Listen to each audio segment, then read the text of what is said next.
Hi, this is Ben Pratt with Technically Speaking at Source Allies. Today, we are going to talk about Kubernetes, specifically why Kubernetes.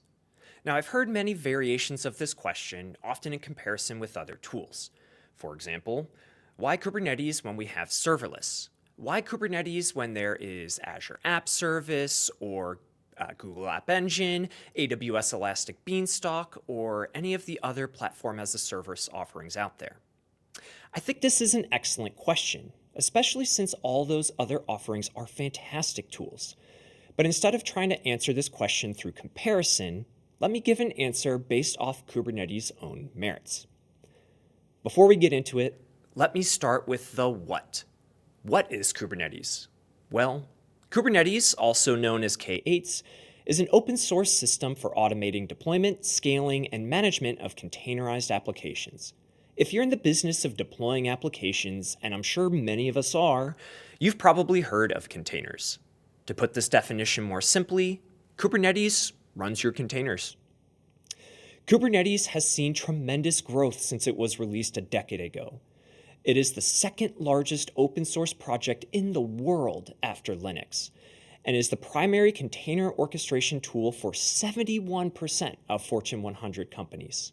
71. When it comes to container orchestration, Kubernetes certainly has an impressive list of features. The items shown here are just a few of the highlights, but I don't think it's any particular feature that compels organizations to give Kubernetes a look. Instead, I think it's the three big E's: ubiquity, uniformity, and community. All right, so I guess there is no letter E in these words, but maybe in a future video I can show you all how to put the E's back into Kubernetes.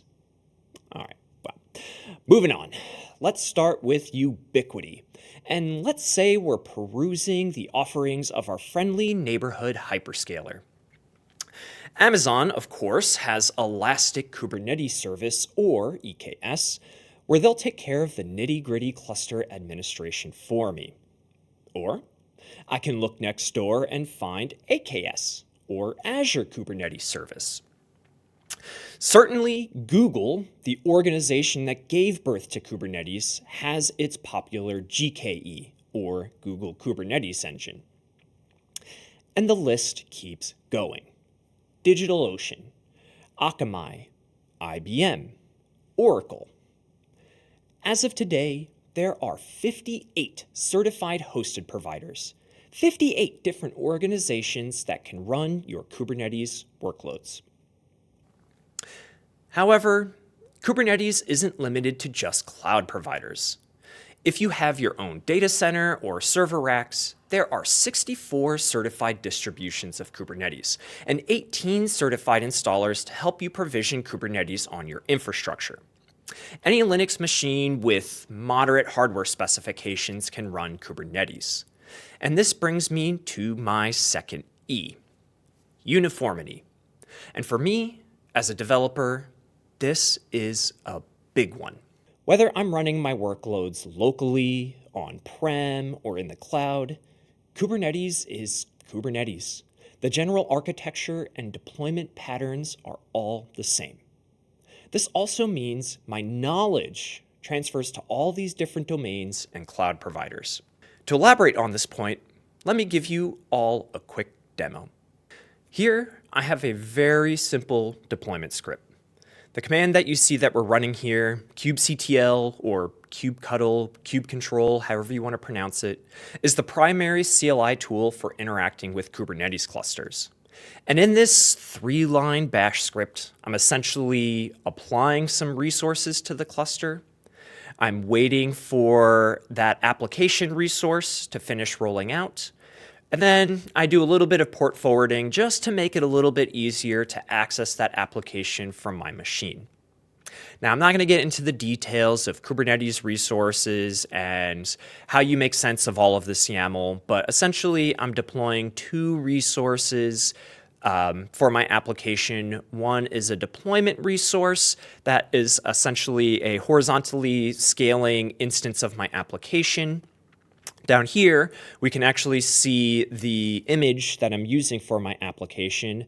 This is an image that will echo out the environment variables and the HTTP request information for every request it receives.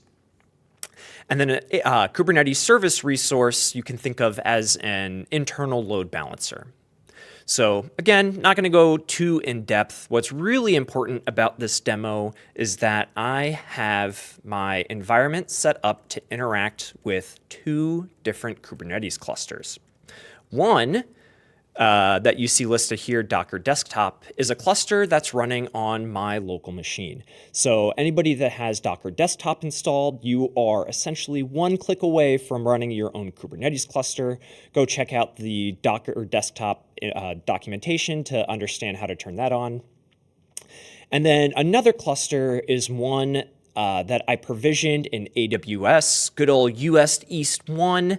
And I am going to run this same deployment script against both of these clusters. So to start, I'm going to go ahead and select my local cluster, and then I'm going to run that script. So here we go, waiting for the application to finish rolling out, and we can see that the application was deployed successfully, and now my port forward is just waiting for requests to come through. So let me switch over to another terminal here, and I will go ahead and fire off a request. Now, I happen to know that this application returns JSON responses, so I'm going to pipe the response into JQ just to get some nice colorization and pretty formatting. There we are. So not going to go too in depth in the response here, but there's one really important environment variable to look at.